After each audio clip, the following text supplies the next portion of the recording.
கிறிஸ்துவுக்குள் மிகவும் பிரியமானவர்களே, ஆண்டவராகிய இயேசு கிறிஸ்துவின் இனிதான நாமத்தினாலே உங்கள் ஒவ்வொருவருக்கும் கிறிஸ்மஸ் நல்வாழ்த்துக்களை கூறிக்கொள்வதிலே மகிழ்ச்சி அடைகிறோம்.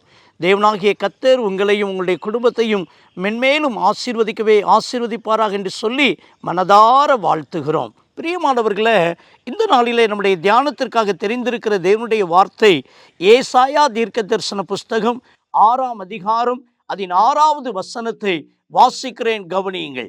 நமக்கு ஒரு பாலகன் பிறந்தார், நமக்கு ஒரு குமாரன் கொடுக்கப்பட்டார். ஆம், பிரியமான தேவனுடைய பிள்ளைகளே, பைபிள் சொல்லுகிறது நமக்கு ஒரு பாலகன் பிறந்தார், நமக்கு ஒரு குமாரன் கொடுக்கப்பட்டார். ஆம், என் அன்பு கர்த்தருடைய பிள்ளைகளே, வேதத்திலே சொல்லப்பட்டிருக்கிறது நமக்காகவே இயேசு கிறிஸ்து இந்த உலகத்திலே பிறந்தார். பிரியமான தேவனுடைய பிள்ளைகளே, 2000 ஆண்டுகளுக்கு முன்பதாக இயேசு கிறிஸ்து இந்த உலகத்திலே அவர் பிறந்தார். யாருக்காக பிறந்தார்? நமக்காக பிறந்தார். என கண்மான தேவனுடைய பிள்ளைகளே, வீரத்தில் சிறந்து விளங்கிய நெப்போலியனுக்கு என்ன குழந்தை பிறக்கப் போகிறது என்று சொல்லி பிரான்ஸ் தேசமே எதிர்நோக்கி காத்து கொண்டிருக்கிற ஒரு காலகட்டமாக இருந்தது. ஒருவேளை இளவரசர் பிறக்க போகிறாரா அல்லது இளவரசி பிறக்க போகிறாங்களா அப்படின்னு சொல்லி அந்த நெப்போலியனுக்கு என்ன பிள்ளை பிறக்க போகிறது என்று சொல்லி அந்த பிரான்ஸ் தேசம் மிகுந்த ஆவலோடு கூட எதிர்நோக்கி இருந்தது. அந்த நேரத்தில் தான் அந்த பிரான்ஸ் தேசத்தில் ஒரு அறிவிப்பை அறிவித்தாங்க. 21 குண்டுகள் முழங்கும் என்று சொன்னால் இந்த நெப்போலியனுக்கு பெண் குழந்தை பிறந்திருக்கிறது, இளவரசி பிறந்திருக்கிறார்கள் என்று சொல்லி அர்த்தம். அதே நேரத்தில் 100 குண்டுகள் முழங்கும் என்று சொன்னால் அந்த நெப்போலியனுக்கு பிரான்ஸ் தேசத்தில் ஒரு ஆண் குழந்தை, இளம் சக்கரவர்த்தி பிறந்திருக்கிறார், இளவரசர் பிறந்திருக்கிறார் என்று சொல்லி அறிந்து கொள்ளலாம் என்று சொல்லி ஒரு அறிவிப்பை கொடுத்திருந்தார்கள். எனக்கு அன்பானவர்களே, அந்த குறிப்பிட்ட நேரம் வந்தது. அந்த நேரத்தில் அப்படியே குண்டுகள் முழங்குகிற சத்தங்கள் கேட்க ஆரம்பித்தது. ஜனங்கள் எல்லாரும் பின் டிராப் சைலண்டோடு கூட அந்த வெடி சத்தத்தை எண்ணுகிறதற்காக முற்பட்டாங்க. 21 குண்டுகள் முழங்கியது. எல்லாரும் அமைதியோடு கூட காத்திருந்தாங்க. ஒருவேளை பெண் பிள்ளை தான் பிறந்திருக்கிறது, இந்த தேசத்துக்கு இளவரசி தான் பிறந்திருக்கிறாள் என்று சொல்லி எண்ணிக்கொண்டிருக்கிற நேரத்தில் திடீரென்று சொல்லி 22வது குண்டு, 23வது குண்டு என்று சொல்லி 100 குண்டுகள் முழங்கியது.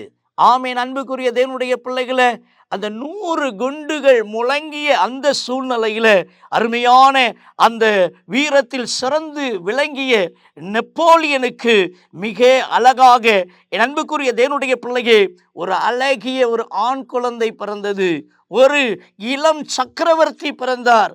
அந்த தேசமே கொண்டாடியது. மிகுந்த ஆர்ப்பரிப்பு, உரத்த சத்தத்தோடு அவங்க எல்லாம் கரங்களை தட்டி தங்களுடைய மகிழ்ச்சியை தெரியப்படுத்தினார்கள். பிரியமான தேவனுடைய பிள்ளைகளே, ஆனால் பாருங்க, ஆண்டவராம் இயேசு கிறிஸ்து இந்த உலகத்தில் பிறக்கிற போது பிரியமானவர்களே, சத்திரத்தில் இடம் இல்லாமல் போனதுனால ஆண்டவர் இயேசு கிறிஸ்து மாட்டுத் தொழுவத்திலே பிறந்தார் என்று சொல்லி நாம் பார்க்கிறோம். பிரியமான தேவனுடைய பிள்ளையே, ராஜாவாக இந்த உலகத்திற்கு இயேசு வந்தார். அரண்மனையில் பிறக்க வேண்டியவர், ஆரவாரத்தோடு கூட பிறக்க வேண்டியவர்.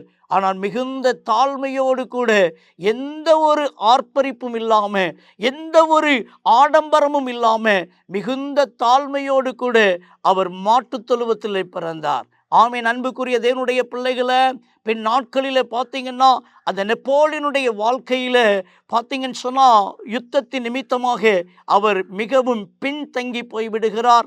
நாள் ஒன்றில் நெப்போலியன் மரித்து போய்விடுகிறார். அவருக்கு பிறந்த அந்த இளவரசன் பாருங்க, அந்த சார்லஸ், அவருடைய வாழ்க்கையே இல்லாமலே போய்விடுகிறது. என கண்பான தேவனுடைய பிள்ளையே, 100 வெடிகுண்டுகள் முழங்க இந்த பிரான்ஸ் தேசத்தில் பிறந்த அந்த நெப்போலியனுடைய மகன், பிரியமானவர்களே, சார்லஸ், அவனுடைய வாழ்க்கை கேள்விக்குறியாக மாறி போய்விட்டது. ஆனால் எந்த ஒரு ஆடம்பரமும் இல்லாமல் இந்த உலகத்தில் பிறந்த ஆண்டவராம் இயேசு கிறிஸ்து இன்றைக்கு பார்த்தீங்கன்னு சொன்னால் நம்முடைய காலத்தையே 2ஆக பிரிக்கக்கூடிய விதத்தில், கிறிஸ்துவுக்கு முன் கிறிஸ்துவுக்கு பின் என்று சொல்லக்கூடிய விதத்தில் இயேசு காணப்படுகிறார். எனக்கன்பான கர்த்தருடைய பிள்ளைகளை, ஆண்டவராம் இயேசு கிறிஸ்து எனக்காக, உங்களுக்காக, நமக்காக இந்த உலகத்தில் அவர் பாலகனாய் அவர் பிறந்திருக்கிறார். பிரியமான தேவனுடைய பிள்ளையே, இன்றைக்கு அகில உலகமும் இந்த பாலகனாம் இயேசு கிறிஸ்துவை போற்றி புகழுகிறது. இந்த அகில உலகமும் அவரை தெய்வமாக ஆராதித்து கொண்டிருக்கிறது.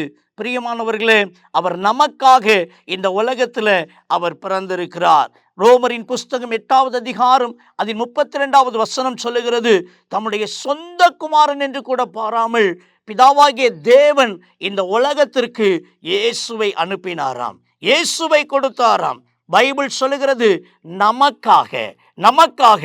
ஆம் பிரியமான கர்த்தருடைய பிள்ளைகளே, இயேசு கிறிஸ்து நமக்காக அவர் பிறந்திருக்கிறார். லூக்கா 2வது அதிகாரம் 11வது வசனத்தில் நீங்கள் வாசி பாருங்க. அங்கே தூதர்கள் அங்கே மேய்ப்பர்களிடத்தில் வந்து சொல்லுகிறாங்க, இன்று கர்த்தராகிய இயேசு கிறிஸ்து என்னும் இரட்சகர் உங்களுக்கு தாவீதின் ஊரிலே பிறந்திருக்கிறார், உங்களுக்காக பிறந்திருக்கிறார், உங்களுக்காகத்தான் பிறந்திருக்கிறார். பிரியமானவர்களே, இந்த இயேசு கிறிஸ்து நமக்காக இந்த உலகத்திலே அவர் பிறந்திருக்கிறார். யோவான் 3ஆம் அதிகாரம் 16வது வசனத்தில் வாசிக்கிறோம், தேவன் தன்னுடைய குமாரனை நமக்காக ஒப்பு கொடுத்தார். இந்த உலகத்தில் பிறக்கிறதற்கு, ஒரு கன்னியின் வயிற்றிலே பிறக்கிறதற்கு, தேவ குமாரனாய் பிறக்கிறதற்கு அவரை ஒப்பு கொடுத்தார். பிரியமானவர்களே, ஆண்டவர் இயேசு கிறிஸ்து இந்த நாட்களிலே பிறந்திருக்கிறார் என்று சொல்லி மிகுந்த சந்தோஷமாய் கொண்டாடி கொண்டிருக்கிறோம். நமக்காக அவர் பிறந்திருக்கிறார். அதுதான் ஒரு முக்கியமான ஒரு செய்தியாக இருக்கிறது. எனக்கு அன்பான தேவனுடைய பிள்ளையே, வேதத்தில் வாசிக்கிறோம் பாருங்க, யோவான் 3வது அதிகாரம் 17வது வசனம், நம் எல்லாரையும் ரட்சிக்கிறதற்காக இயேசு இந்த உலகத்திலே பிறந்தாராம். ஜாதி மதம் பேதமின்றி எல்லாரையும் ரட்சிக்கிறதற்காக, பாவத்தில் இருந்து, வியாதியில இருந்து, சாபத்தில் இருந்து நம்ம எல்லாம் ரட்சிக்கிறதற்காக இயேசு கிறிஸ்து இந்த உலகத்திலே பிறந்திருக்கிறார். எனக்கு அன்பான கர்த்தருடைய பிள்ளையே, அவர் நமக்காகவே அவர் பிறந்திருக்கிறார். பிரியமான தேவனுடைய பிள்ளையே, இந்த கிறிஸ்மஸ் என்று சொன்னாலே கொடு என்பதுதான் ஒரு சரியான ஒரு பொருளாக இருக்கிறது. பார்த்தீங்கன்னா, பிதாவாகிய தேவன் தன்னுடைய ஒரே பேரான குமாரனாகிய இயேசு கிறிஸ்துவை நமக்காக கொடுத்தார். அதுதான் கிறிஸ்மஸ். ஆகினால்தான் இந்த கிறிஸ்மஸ் நன்னாட்களில் என் அன்புக்குரிய தேவனுடைய பிள்ளைகளே, ஒரு காரியத்தை நாமும் கற்றுக்கொள்ள வேண்டும். நம்ம மற்றவங்களுக்கு கொடுக்க வேண்டும். பிரியமான தேவனுடைய பிள்ளைகளே, நீதிமொழிகள் 19வது அதிகாரம் 17வது வசனத்தை நீங்க வாசி பாருங்க.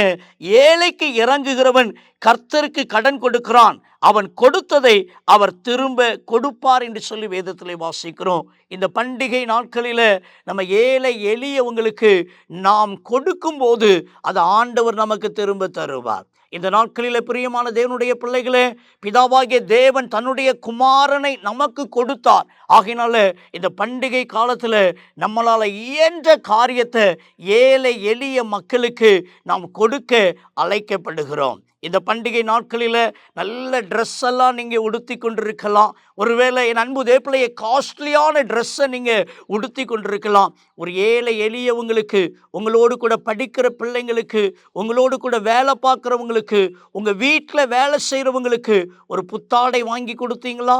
என் அன்புக்குரிய தேவனுடைய பிள்ளையே, இன்றைக்கு ஒருவேளை அப்படிப்பட்ட காரியத்தை நீங்கள் செய்யாமல் இருப்பீங்கன்னா இன்றைக்கு அதை செய்யுங்க. ஒரு ஏழை எளியவங்களுக்கு உங்களால் இயன்ற ஒரு சின்ன பணத்தை கொடுத்து பாருங்க. அவங்களுடைய உள்ளத்திலே சந்தோஷம் பிறக்கும், மகிழ்ச்சி பிறக்கும். பிரியமான தேவனுடைய பிள்ளையே, ஏழை எளியவங்களுக்கு, ஆதரவற்றவங்களுக்கு உங்களால் இயன்ற ஒரு உதவியை செய்யுங்க. உங்களால் முடிந்த ஒரு காரியத்தை செய்யுங்க. பிதாவாகிய தேவன் தன் குமாரனையே நமக்கு கொடுத்தார். தேவனாகிய இயேசு கிறிஸ்துவை பெற்றுக்கொண்டதுனால இன்னைக்கு எத்தனையோ நன்மைகளை நம்முடைய வாழ்க்கையில் பெற்றிருக்கிறோம். அவர் தந்த நன்மைகளை, அவர் தந்த ஆசீர்வாதத்தில் ஒரு பகுதியை நீங்கள் கொடுத்து பாருங்க, கர்த்தர் உங்களை ஆசீர்வதிப்பார். நீங்கள் கொடுக்கிறது நல்லதை கொடுங்க, புதிதானதை கொடுங்க. இன்னைக்கு நிறைய பேருடைய வாழ்க்கையில் என்ன செய்வாங்க, தாங்கள் கழித்து வைத்த ட்ரெஸ்ஸை ஏழை எளியவங்களுக்கு கொடுப்பாங்க. அந்த தவறை செய்யாதிருங்க. உங்கள் வீட்டில் வேலை செய்கிறவங்களா இருந்தால் கூட உங்கள் வீட்டில் வேலை செய்கிறவங்களுக்கு நீங்கள் உடுத்தின உடைய கொடுக்காதீங்க. ஒருவேளை இந்த பண்டிகை நாட்களில் உங்களுக்கு அப்படி ஒருத்தங்க தான் உடுத்தின ஒரு உடையை தந்து இதை உடுத்திக்கன்னு சொன்னால் நீங்கள் உடுத்துவீங்களா? என் அன்பு தேவனுடைய பிள்ளையே, உங்களால் முடிந்த ஒரு சின்ன பணத்துக்கு அதை வாங்கி புதிய ஆடையாக வாங்கி கொடுங்க. நீங்கள் அப்படி செய்கிறது தான் உங்களுக்கு ஆசீர்வாதம். இன்றைக்கி நிறைய பேர் பாருங்கள், பழைய சேலையெல்லாம் கழிப்பாங்க, பழைய ட்ரெஸ் எல்லாம் கழிப்பாங்க. இது ஏழைகளுக்கு எளியவங்களுக்குன்னு கொடுப்பாங்க. என் அன்பு தேவனுடைய பிள்ளையே, இந்த பண்டிகை நாட்களில் நீங்கள் செய்கிற நன்மை உங்களுக்கு திரும்ப வர வேண்டும் என்று சொன்னால் நீங்கள் ஏழை எளியவங்களை முழு இருதயத்தோடு அன்போடு கூட நேசித்து அவங்களுக்கு நீங்கள் கொடுங்க. அது பணமாக இருக்கலாம், ஒரு பொருளாக இருக்கலாம். என் அன்பு தேவனுடைய பிள்ளையே, உங்களுடைய அன்பின் வார்த்தையாக இருக்கலாம். எதுவாக இருந்தாலும் நீங்கள் கொடுக்கிறது பெஸ்டானதாக கொடுங்க. ஆண்டவர் உங்களை அதிகமாக ஆசீர்வதிப்பார். அப்போஸ்தலருடைய நடபடிகள் 20வது அதிகாரம் 35வது வசனத்தில் வாசிக்கிறோம் பாருங்க. வாங்குகிறதை காட்டிலும் கொடுக்கிறது தான் பாக்கியமான ஒரு காரியம். ஏழையின் சிரிப்பில் இறைவனை காண்கிறோம் என்று சொல்லி நாம் சொல்லிக் கொள்கிறோம். அப்படிப்பட்ட அனுபவத்தை நீங்கள் பெற்றுக்கொள்ள வேண்டுமானால் நீங்கள் கொடுக்கிறவங்களாக மாறுங்க. பிதாவாகிய தேவன் தன் குமாரனை நமக்காக கொடுத்தார, நாமும் இந்த நாட்களில் மற்ற ஏழை எளியவங்களுக்கு கொடுக்கிறதற்கு நாம் அழைக்கப்படுகிறோம். லூக்காவின் புஸ்தகம் 6வது அதிகாரம் 38வது வசனத்தில் வாசிக்கிறோம், கொடுங்கள் அப்பொழுது உங்களுக்கு கொடுக்கப்படும். பிரியமான கர்த்தருடைய பிள்ளைகளே, இந்த நாட்களில் முதலாவது ஒரு காரியம், நம்மளால் இயன்றதை மற்றவர்களுக்கு, ஏழை எளியவர்களுக்கு இந்த பண்டிகை நாட்களில் கொடுக்கிறதற்கு நாம் அழைக்கப்படுகிறோம். பிரியமான தேவனுடைய பிள்ளைகளே, இரண்டாவது ஒரு காரியம் இருக்கிறது, கவனிங்க. ரோமரின் புஸ்தகம் 12வது அதிகாரம் அதில் 1வது வசனத்தில், உங்கள் சரீரங்களை ஜீவ பலியாக தேவனுக்கு ஒப்பு கொடுங்கள். ஆம் பிரியமானவர்களே, முதலாவது நம்மிடத்துல இருக்கிறத நம்ம ஏழை எளியவங்களுக்கு கொடுக்க வேண்டும். இரண்டாவது ஒரு காரியம், நம்மையே ஆண்டவருக்கு கொடுக்க வேண்டும். பிதாவாகிய தேவன் தன்னுடைய ஒரே பேரான குமாரனாகிய இயேசு கிறிஸ்துவை நமக்காக கொடுத்திருக்கிறார். நமக்காக இந்த உலகத்தில் ஒருவேளை ரத்தம் சிந்துவதற்காக, இந்த உலகத்தில் மரிக்கிறதற்காக பிதாவாகிய தேவன் தன்னுடைய குமாரனை நமக்காக கொடுத்திருக்கிறார். அவர் சிந்தின இரத்தம் நம்மை நீதிமானாய் மாற்றுகிறது, நம்மை ரட்சிக்கிறது.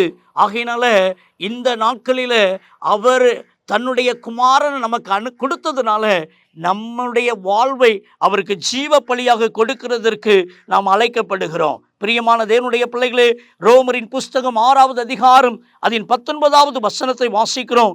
உங்கள் சரீரங்களை நீதியின் தேவனுக்கு அடிமையாக ஒப்பு கொடுங்கள். இந்த உலகத்தில் பாவத்துக்கு ஒருவேளை அடிமையாக உங்க சரீரத்தை ஒப்பு கொடுத்திருக்கலாம். இன்னைக்கு ஆண்டவர் சொல்கிறார், நீதியின் தேவனுக்கு, இயேசு கிறிஸ்துவுக்கு அடிமையாக உங்க வாழ்வை ஒப்பு கொடுங்க. என் அன்பு தேவ பிள்ளையே, அதுதான் உண்மையான கிறிஸ்மஸ். அதுதான் உண்மையான கிறிஸ்மஸ். இந்த கிறிஸ்மஸ் நன்னாட்களில் என் அன்பு பிள்ளையே, உங்களுடைய வாழ்வை இயேசுவுக்கு அர்ப்பணம் பண்ணுங்க.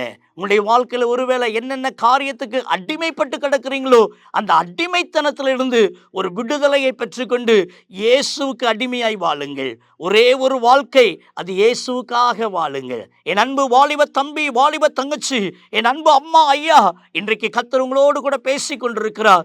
உங்களையே ஜீவ பலியாக இயேசுவுக்கு கொடுக்கிறதற்கு உங்களை ஆண்டவர் அழைக்கிறார். என் அன்புக்குரிய தேவனுடைய பிள்ளைகளே, 1 கொரிந்தியரின் புஸ்தகம் 6வது அதிகாரம் 13வது வசனம் வாசிக்கிறது, நம்முடைய சரீரம் கர்த்தருக்கே உரியது, கர்த்தரும் நம்முடைய சரீரத்துக்கே உரியவராய் இருக்கிறார். ஆகையினாலே உங்களுடைய இந்த சரீரத்தை இயேசு கிறிஸ்து தங்கும் ஆலயமாக அவருக்கு கொடுங்கள்.